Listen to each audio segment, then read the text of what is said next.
अस्सलाम वालेकुम dear students, मैं हूं काशिफ तनवीर और हम डिड मीडिया यूट्यूब चैनल पर आपको खुशामदीद कहते हैं। अच्छा, लेक्चर स्टार्ट करने से पहले आप लोगों से एक छोटी सी रिक्वेस्ट है कि जैसा कि आप लोग सारी मतलब कि आप लोगों के लिए इतनी ज़्यादा मेहनत की जाती है, तो आप लोगों से भी रिक्वेस्ट है कि आप लोग चैनल को ज़्यादा से ज़्यादा सब्सक्राइब भी किया करें और आगे भी अपने दोस्तों के साथ शेयर किया करें ताकि और लोगों का भी इससे भला हो सके। तो चलें हम अपने टॉपिक की तरफ आते हैं। लास्ट टाइम हमने देखा था शिमला डेपुटेशन को। शिमला डेपुटेशन की हमने ये देखा कि मुसलमान मुख्तलिफ डिमांड्स लेकर जाते हैं, गवर्नर जनरल उनकी डिमांड्स के ऊपर पॉजिटिव हमने देखा था रिस्पांस देते हैं और वो इवन के मुसलमानों को अलग सियासी जमात बनाने का भी मशवरा देते हैं। मुसलमान भी, यहाँ पर मैं आपको एक बात ये भी ज़हन नशीन करवाता चलूँ कि मुसलमान खुद भी अपनी अलग से पॉलिटिकल पार्टी बनाने के बारे में सोच रहे होते हैं और कुछ एंटी लोग भी ये क्रिटिसाइज़ भी करते हैं कि शायद ये थी जो सियासी जमात मुसलमानों ने 1906 के अंदर जो ऑल इंडिया मुस्लिम लीग कायम की थी, ये एक किस्म की गवर्नर जनरल के मशरे के ऊपर कायम की थी। लेकिन ऐसा नहीं था कि, लेकिन मुसलमान भी ख़ुद भी इसके बारे में सोच रहे थे कि हमारी अपनी भी एक अलग पॉलिटिकल पार्टी होनी चाहिए, अपना एक अलहदा एक स्ट्रक्चर होना चाहिए जिसके थ्रू हम लोग अपनी डिमांड्स को थ्रू प्रॉपर चैनल आगे फारवर्ड कर सकें। तो डिमांड्स हम देखते हैं कि शिमला डेपुटेशन के अंदर डिमांड्स कौन सी थी।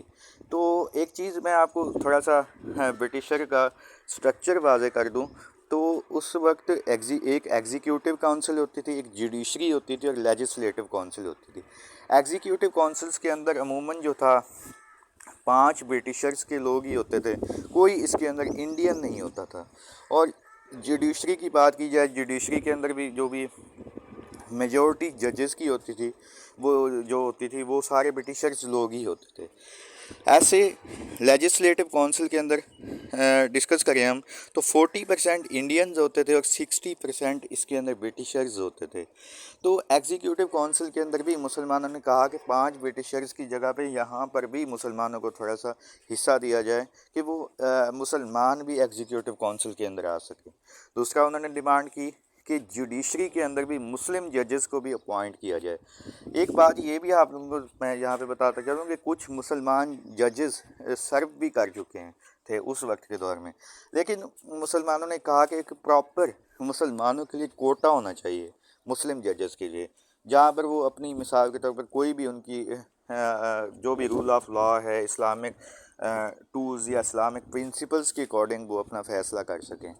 तो इसके अलावा जो था उन्होंने रिक्वेस्ट की कि लेजिस्लेटिव काउंसिल के अंदर जो 40% इंडियंस हैं उनमें मुसलमानों को उनकी आबादी के तनासब से भी ज़्यादा नशिस्तें दी जाएँ। इस बात को मैं दोबारा से रिपीट करता हूँ कि लेजिस्लेटिव काउंसिल के अंदर जो 40% इंडियंस रखे गए थे, 40% इंडियंस में मुसलमानों की डिमांड ये थी कि हमें प्रॉपर हमारी आबादी के तनासब के लिहाज से हमारा मखसूस हिस्सा मुतय्यन कर दिया जाए लेजिस्लेटिव काउंसिल के अंदर, जहाँ पर मतलब कि हमारी अलग सीटें मखसूस कर दी जाएँ कि जिसके ऊपर सिर्फ मुसलमान जजेस ही मुसलमान जो पॉलिटिशियंस हैं वो ही अपॉइंट हो सकें, उन सीटों के ऊपर कोई और ना अपॉइंट हो सके। जैसे कि आप लोगों को ये भी बात पता है कि जैसे हमारे भी मुल्क के अंदर मुख्तलिफ जॉब्स आती हैं, जॉब्स के ऊपर minority quota, special person quota, इस तरीके से मतलब कोटाज होते हैं। तो मुसलमानों का भी यही मकसद था कि हमारा अलग कोटा होना चाहिए। तो अब बात यहाँ पे ये थी कि उनके ऊपर इलेक्शन कैसे होगा, कि जो मुसलमानों की अलग सीट्स हैं, तो उसके लिए एक आइडिया दिया गया। मुसलमानों ने कहा कि सेपरेट इलेक्ट्रेट सिस्टम होना चाहिए हमारे ऊपर। मतलब ये कि उन सीटों के ऊपर सिर्फ मुसलमान पॉलिटिशियंस ही अपॉइंट हों और अब मुसलमान ही उनको वोट दें। ये एक ऐसा पॉइंट था जिसके ऊपर जो थे ब्रिटिशर्स वो सोच में पड़ गए कि कहीं हम इनको सेपरेट इलेक्टोरेट दे दें तो ये तो फिर और मतलब कि इस एक किस्म का अलहदा वतन ही हमने दे दिया। बहरहाल 1909 के अंदर वो कहीं ना कहीं पे इसको जाके एक्सेप्ट कर लिया जाता है सेपरेट इलेक्टोरेट सिस्टम को मुसलमानों के। तो इस तरीके से एक ये थी कि मुसलमानों की एक बहुत बड़ी कामयाबी थी कि उन्होंने सेपरेट इलेक्टोरेट का जो मुतालबा किया था उसको मनवा लिया था। और यहीं पे हमारा जो है शिमला डेपुटेशन कंप्लीट हुआ, टॉपिक कंप्लीट होता है।